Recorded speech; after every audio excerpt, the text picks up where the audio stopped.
Advertencia de contenido. Esta historia contiene temas de pérdida, tragedia y fallos institucionales que algunos oyentes pueden encontrar perturbadores.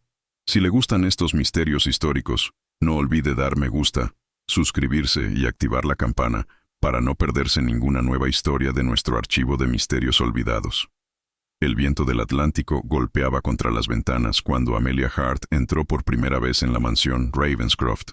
Sostenía en sus manos temblorosas las llaves de una propiedad que nunca esperó heredar, un legado de una tía abuela a quien apenas había conocido. Mientras caminaba por los pasillos silenciosos de aquel caserón de 1895, no podía imaginar que tras el papel tapiz descolorido se escondía una verdad tan antigua como terrible. Una verdad que la gente de Hawthorne, Maine, había susurrado durante generaciones. La historia del niño del año 15, un secreto que la familia Ravenscroft había mantenido oculto durante más de 90 años.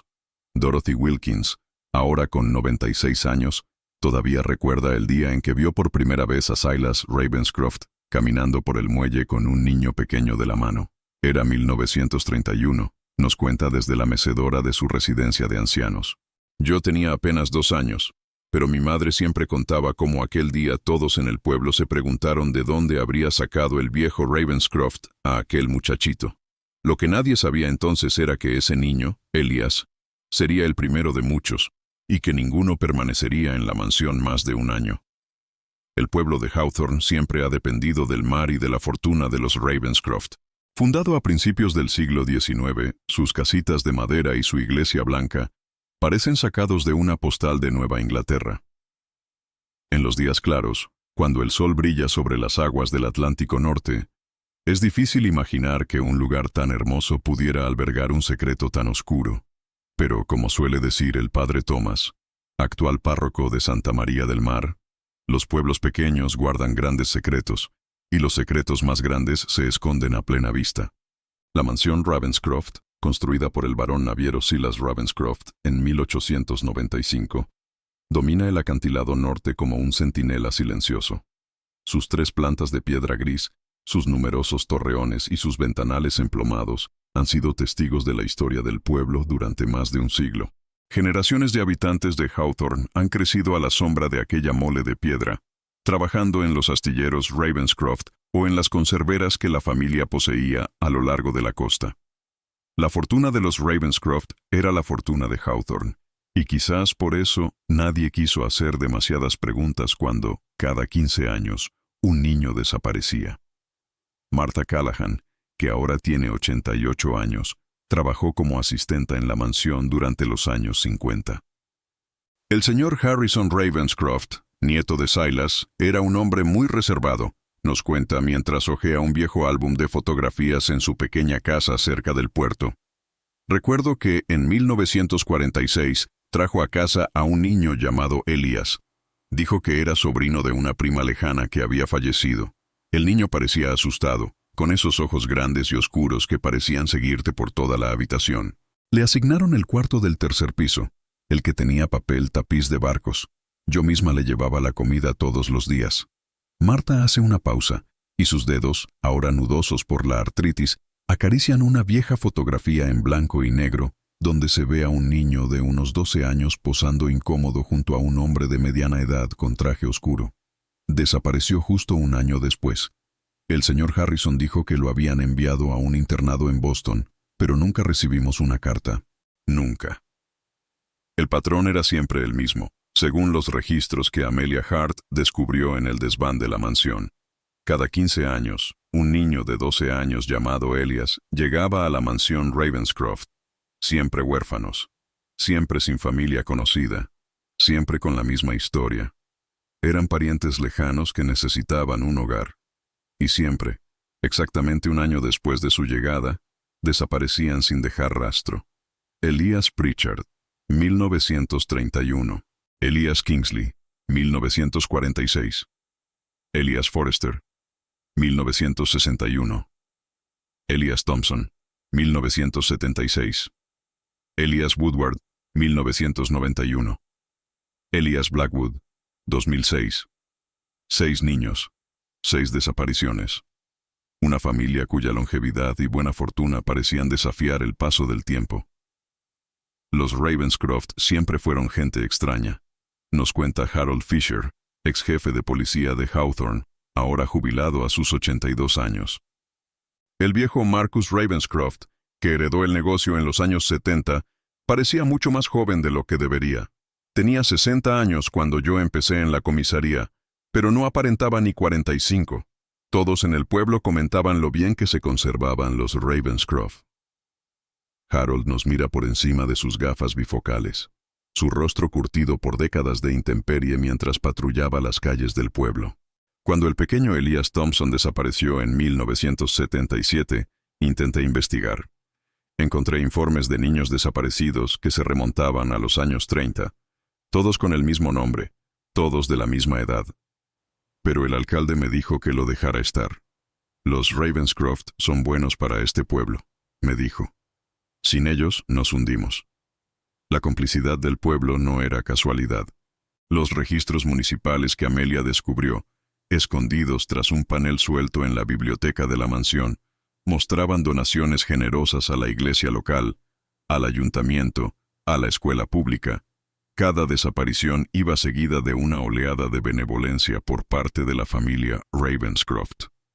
Una nueva ala para el hospital local, un parque infantil, becas universitarias para los jóvenes de Hawthorne. El silencio tenía un precio, y los Ravenscroft lo pagaban puntualmente. El día que Amelia Hart recibió la notificación del abogado, estaba grabando un episodio de su podcast de investigación Ecos del Pasado. A sus 30 años, se había labrado una reputación como narradora de misterios históricos olvidados, pero nunca imaginó que se convertiría en protagonista de uno de ellos. Su tía abuela, Margaret Ravenscroft, ha fallecido, le informó el abogado por teléfono con voz monótona. Le ha dejado a usted la propiedad familiar en Hawthorne, Maine. Amelia apenas recordaba a la anciana que había visitado una vez, cuando tenía 7 años. Una mujer alta y delgada, con el pelo blanco recogido en un moño severo y unos ojos azules penetrantes que parecían mirar a través de las personas en lugar de a ellas. Mi madre nunca quiso hablar de los Ravenscroft, nos cuenta Amelia mientras recorremos juntos los amplios salones de la mansión. Decía que eran gente extraña y cambiaba de tema. Ahora entiendo por qué. Nos detenemos frente a un retrato familiar que domina la escalera principal. En él, 5 generaciones de Ravenscroft miran al espectador con la misma expresión de distante superioridad. Fíjese en sus ojos, señala Amelia. Todos tienen exactamente la misma mirada, como si compartieran un secreto que nadie más podía comprender. El descubrimiento que cambiaría todo ocurrió 3 semanas después de que Amelia se instalara en la mansión. Mientras catalogaba los innumerables objetos que llenaban las habitaciones, decidió renovar el papel tapiz de lo que parecía haber sido un cuarto infantil. Estaba arrancando el papel viejo cuando la espátula se hundió más de lo esperado, recuerda. Había un hueco detrás, como un pequeño armario oculto. Lo que encontró en ese espacio sellado durante décadas le heló la sangre. Uniformes escolares cuidadosamente doblados, diarios personales, fotografías en blanco y negro y sepia. 6 niños, todos con el mismo nombre, Elías. Y todos con la misma fecha final en sus diarios, exactamente 1 año después de su llegada a la mansión Ravenscroft. El diario de Elias Pritchard, el primero de los niños, comenzaba con esperanza. 15 de octubre de 1931. Hoy he llegado a mi nuevo hogar. El señor Ravenscroft dice que aquí tendré todo lo que siempre he deseado. Comida caliente, ropa limpia y educación. Dice que soy especial, que me ha elegido entre todos los niños del orfanato porque tengo el don. Las entradas siguientes describían una vida de relativo lujo, interrumpida por extrañas ceremonias en el sótano de la mansión. El señor Ravenscroft me ha explicado que tengo que ayudarle con sus tratamientos. Dice que estoy lleno de vida y que él necesita un poco de ella. No entiendo exactamente qué quiere decir, pero cuando me sienta en la silla de piedra y recita esas palabras extrañas, siento como si algo me abandonara. Después estoy muy cansado durante días. La última entrada, fechada exactamente 1 año después de la primera, era breve y escalofriante. Creo que esta vez el señor Ravenscroft va a tomar toda mi vida. Ha preparado el sótano de una manera diferente. Hay flores y velas negras. Dice que es mi destino, que para eso me eligió. He intentado escapar, pero las puertas están cerradas y las ventanas tienen barrotes. Si alguien encuentra este diario algún día, por favor, que sepa que yo, Elias Pritchard, existí, y que tenía miedo. Pero no fue solo el diario de Elias Pritchard lo que Amelia descubrió. Entre los documentos ocultos encontró también el diario personal de su tía abuela, Margaret Ravenscroft. A diferencia de los otros miembros de la familia, Margaret parecía haber luchado con su conciencia. «No puedo seguir siendo cómplice de esto», escribió en 1985. «He visto lo que hacen en el sótano. He visto cómo mi hermano Harrison consume la vida de esos pobres niños para mantenerse joven. Es un ritual que mi abuelo Silas trajo de sus viajes al Oriente. Un conocimiento prohibido que debería haberse quedado allí. Dicen que es necesario, que sin el ritual la familia se marchitaría y moriría, que nuestro linaje está ahora ligado a él de manera inextricable. Pero yo no puedo soportarlo más. El próximo será en 6 años. Debo encontrar una manera de detenerlo». Las entradas posteriores mostraban los intentos fallidos de Margaret por alertar a las autoridades. «Nadie me cree. Dicen que estoy senil, que imagino cosas. Mi propia familia ha amenazado con internarme si sigo hablando. El sheriff, el alcalde, incluso el párroco, todos reciben dinero de los Ravenscroft. No hay nadie a quien acudir». La última entrada, fechada apenas unos meses antes de su muerte, contenía una revelación sorprendente. «He encontrado a alguien que puede ayudarme, alguien fuera del círculo de influencia de mi familia. Mi sobrina nieta, Amelia, tiene un podcast donde investiga misterios históricos. Le dejaré la mansión en herencia, junto con todas las pruebas. Ella sabrá qué hacer. Ella podrá detener esto antes de que busquen al próximo Elias». Para Amelia, el descubrimiento del diario de su tía abuela fue una llamada a la acción, pero necesitaba más pruebas antes de acudir a las autoridades. Y entonces, una tarde lluviosa de abril, recibió una visita inesperada. Mariana Blackwood llegó a la puerta de la mansión empapada por la lluvia, con el pelo negro pegado a la cara y una determinación feroz en los ojos. «Sé que piensas que estoy loca», dijo sin preámbulos, «pero necesito que me escuches. Mi hermano Elias desapareció en esta casa en 2007. Y creo que tú sabes qué le pasó». Mariana tenía ahora 29 años, pero cuando su hermano desapareció era solo una adolescente de 15. «Nadie me creyó entonces», nos cuenta mientras se seca las lágrimas con un pañuelo gastado. «Decían que Elías se había fugado, que era un chico problemático. Pero yo lo conocía. Jamás se habría ido sin despedirse de mí». La historia de Mariana coincidía perfectamente con el patrón que Amelia había descubierto. Elias Blackwood había sido el 6º niño, traído a la mansión por Richard Ravenscroft, tío abuelo de Amelia, en 2006. Un año después, había desaparecido sin dejar rastro. «Nadie quiso investigar», continúa Mariana. «La policía archivó el caso. El trabajador social dijo que estas cosas pasaban a veces con niños adoptados. Todos miraron hacia otro lado. Pero Mariana no había olvidado. Durante años había investigado por su cuenta, recopilando información sobre la familia Ravenscroft y sobre niños desaparecidos en Hawthorne. Cuando vi en las noticias que habías heredado la mansión, supe que era mi oportunidad», explica. «Necesitaba entrar, buscar pruebas de lo que le pasó a Elías». Juntas, Amelia y Mariana decidieron explorar la parte de la mansión que aún no había sido investigada. El sótano. Según los diarios, era allí donde tenían lugar los rituales. El acceso al sótano no era sencillo. Una pesada puerta de roble, cerrada con 3 cerraduras diferentes, bloqueaba el paso. «Mi tía abuela debió de sellarla», murmuró Amelia mientras forzaba la última cerradura. La puerta se abrió con un chirrido que resonó en toda la mansión, como si el edificio mismo protestara por la intrusión. El aire que salió del sótano era frío y extrañamente dulzón, como el de una cripta antigua. Una escalera de piedra descendía hacia la oscuridad.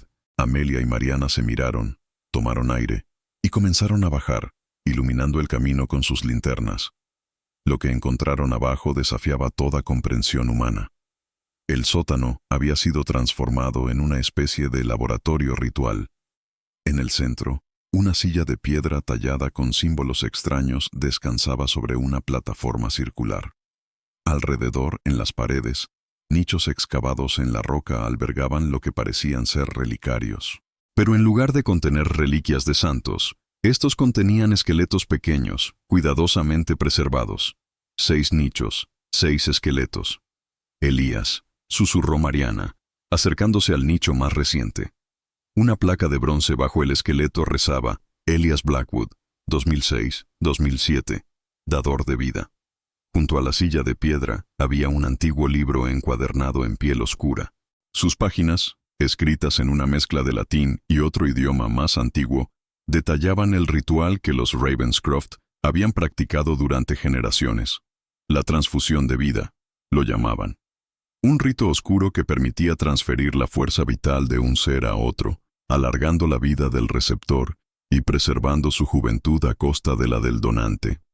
Por eso elegían niños de 12 años, explicó Amelia con voz temblorosa mientras pasaba las páginas del grimorio. Según esto, es la edad en que la fuerza vital es más poderosa, más pura. Los mantenían durante un año, realizando pequeñas transfusiones para preparar sus cuerpos.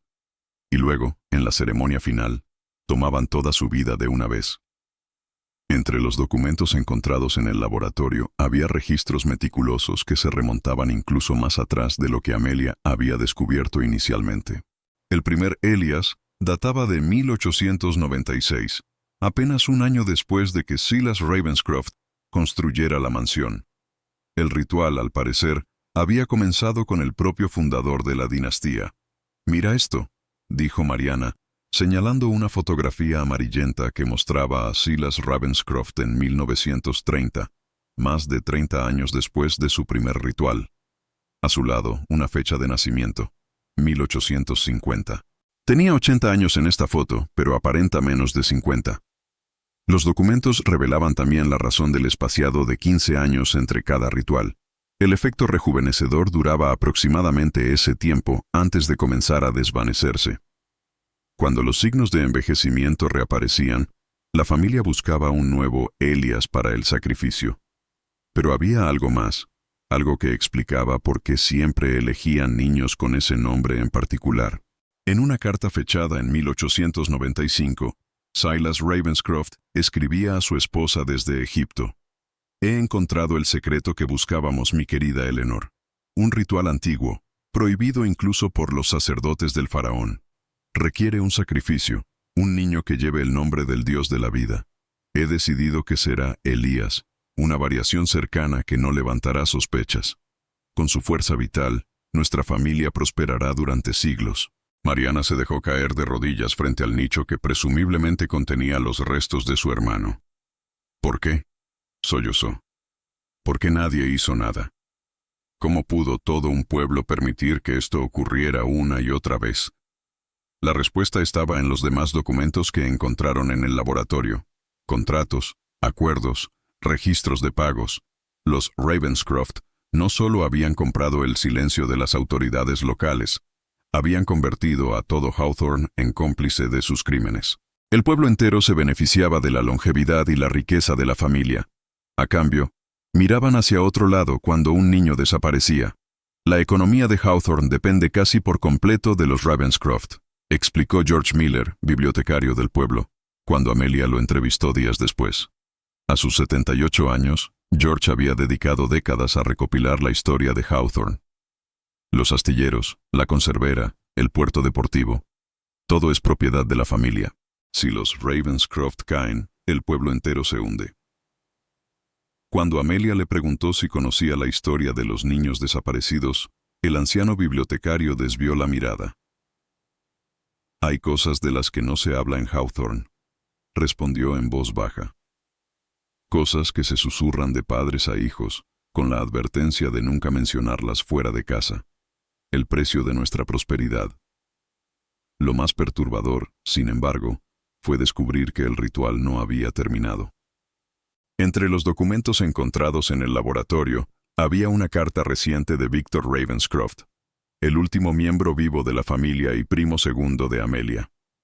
La carta, dirigida a una agencia de adopciones privada, solicitaba información sobre posibles candidatos, varones de 12 años, preferiblemente huérfanos, sin familiares cercanos, y especificaba un requisito adicional: el niño debe llamarse Elias, o estar dispuesto a adoptar ese nombre. La fecha prevista para la llegada del próximo Elias era el 15 de mayo de 2021, apenas 2 semanas después del descubrimiento de Amelia. «Tenemos que detenerlo», dijo Mariana, con una determinación nacida de 15 años de búsqueda y dolor. «No podemos permitir que otro niño sufra el mismo destino que mi hermano». Pero enfrentarse a los Ravenscroft significaba enfrentarse a todo un pueblo. La mansión podía pertenecer ahora a Amelia, pero Víctor seguía controlando las empresas familiares, y con ellas, la economía de Hawthorne. ¿Cuántos habitantes estarían dispuestos a arriesgar sus empleos, sus hogares, su futuro, por la verdad? La respuesta llegó en la persona de Sarah Jenkins, enfermera jubilada de 82 años, que había trabajado en la mansión durante los años 60. «Yo estaba allí cuando llegó Elias Forrester», nos cuenta con voz temblorosa pero firme. «Un niño precioso, de ojos grandes y sonrisa tímida. Yo cuidaba de él cuando se ponía enfermo después de los tratamientos del señor Ravenscroft. Al principio creí que era algún tipo de enfermedad lo que hacía que el niño se debilitara, pero luego vi lo que hacían en el sótano». Sarah había guardado silencio durante décadas, atormentada por la culpa pero temerosa de las consecuencias. ¿Qué podía hacer yo, una simple enfermera, contra los Ravenscroft? Nadie me habría creído. Y si lo hubieran hecho, ¿cuántas familias habrían perdido su sustento? Pero ahora, en el ocaso de su vida, estaba dispuesta a testificar. No puedo irme de este mundo llevándome ese secreto a la tumba. Esos niños merecen justicia, aunque llegue tarde. Con el testimonio de Sarah, los diarios de los niños, el grimorio del ritual y las evidencias físicas encontradas en el sótano, Amelia y Mariana acudieron a las autoridades estatales, evitando a la policía local que durante tanto tiempo había protegido a los Ravenscroft. La investigación que siguió sacudió los cimientos mismos de Hawthorne. Se exhumaron los terrenos de la mansión, encontrando más restos humanos de los que los registros mencionaban. Al parecer, el ritual había comenzado incluso antes de lo que sugerían los documentos, posiblemente con el propio Silas Ravenscroft, experimentando con diferentes métodos antes de perfeccionar su macabra transfusión de vida. Victor Ravenscroft fue detenido cuando intentaba huir del país con varios artefactos rituales y el grimorio original que detallaba el proceso. Tenía oficialmente 65 años, pero su aspecto era el de un hombre de 40. Cuando los efectos del último ritual comenzaron a desvanecerse durante su detención, los testigos describieron cómo envejecía ante sus ojos, como si todas las décadas robadas le cayeran encima de golpe. El juicio que siguió fue uno de los más sensacionales en la historia de Maine. Victor Ravenscroft fue condenado a múltiples cadenas perpetuas, una por cada niño cuya muerte pudo probarse. Pero el verdadero juicio fue para el pueblo de Hawthorne, que debió enfrentarse a su complicidad en décadas de silencio. «Lo sabíamos», admitió Frank Parsons, alcalde de Hawthorne durante 20 años, ahora con 74. «No los detalles, quizás, pero sabíamos que algo terrible ocurría en esa mansión cada 15 años, y miramos hacia otro lado porque era más fácil, porque dependíamos de los Ravenscroft para sobrevivir». La economía de Hawthorne, como era de esperar, sufrió un duro golpe tras la caída de los Ravenscroft. Las empresas familiares, ahora sin su patriarca, comenzaron a tambalearse, pero entonces ocurrió algo inesperado. Amelia Hart, como heredera legítima de la fortuna Ravenscroft, decidió no abandonar el pueblo a su suerte. «No puedo deshacer el daño que mi familia causó», declaró en una reunión municipal, «pero puedo intentar construir algo mejor sobre las ruinas de su legado». Con la ayuda de expertos en desarrollo económico, Amelia comenzó a transformar las empresas Ravenscroft, diversificando la economía local y creando nuevas oportunidades que no dependieran exclusivamente de una sola familia. El caso de los niños del año 15 se convirtió en noticia nacional, atrayendo la atención sobre el pequeño pueblo costero. Periodistas, historiadores y curiosos comenzaron a llegar, impulsando un tipo diferente de economía basada en el turismo histórico. La mansión Ravenscroft, una vez símbolo de poder y terror, fue transformada en un museo y centro de investigación dedicado a las víctimas. Para Mariana Blackwood, sin embargo, el cierre llegó de forma más personal.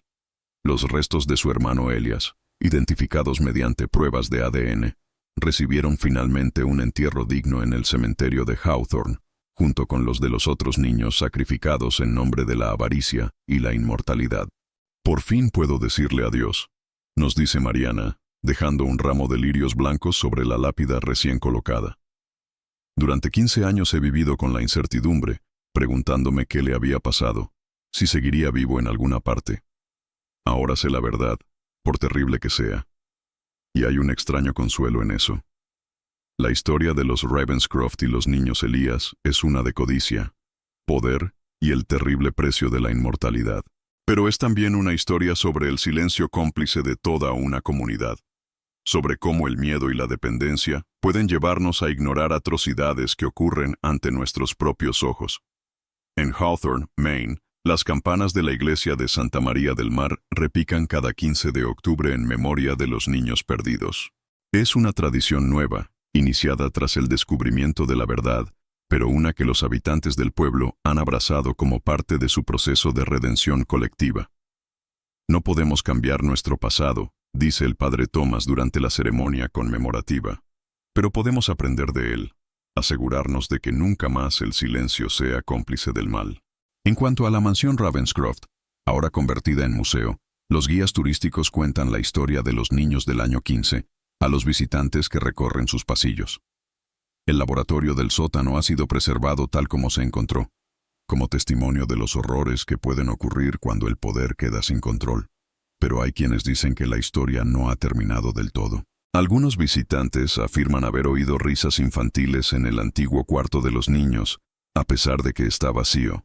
Otros aseguran haber visto a un niño de unos 12 años mirando por las ventanas del tercer piso cuando la mansión está cerrada. Y cada 15 de octubre, aniversario de la llegada del primer Elías, las luces de la mansión parpadean sin explicación, como si alguien, o algo, quisiera recordar al pueblo que algunas deudas nunca se saldan del todo. Amelia Hart continúa viviendo en una pequeña cabaña en los terrenos de la mansión, dedicada a documentar la historia completa de su familia y a asegurarse de que las víctimas nunca sean olvidadas. «No elegimos nuestra sangre», nos dice mientras contempla la mansión desde su porche, «pero podemos elegir qué hacer con el legado que nos dejan». El viento del Atlántico sigue golpeando contra las ventanas de la mansión Ravenscroft, susurrando secretos antiguos que ya no están ocultos. Y en el pueblo de Hawthorne, la gente ha aprendido la más dura de las lecciones, que el silencio tiene un precio, y que a veces, ese precio se paga con vidas inocentes. Los documentos encontrados por Amelia revelaron otra dimensión perturbadora del ritual Ravenscroft. El grimorio original, traducido por expertos en lenguas antiguas, mencionaba que la transfusión de vida no solo transfería años de existencia, sino también ciertos aspectos de la personalidad del donante.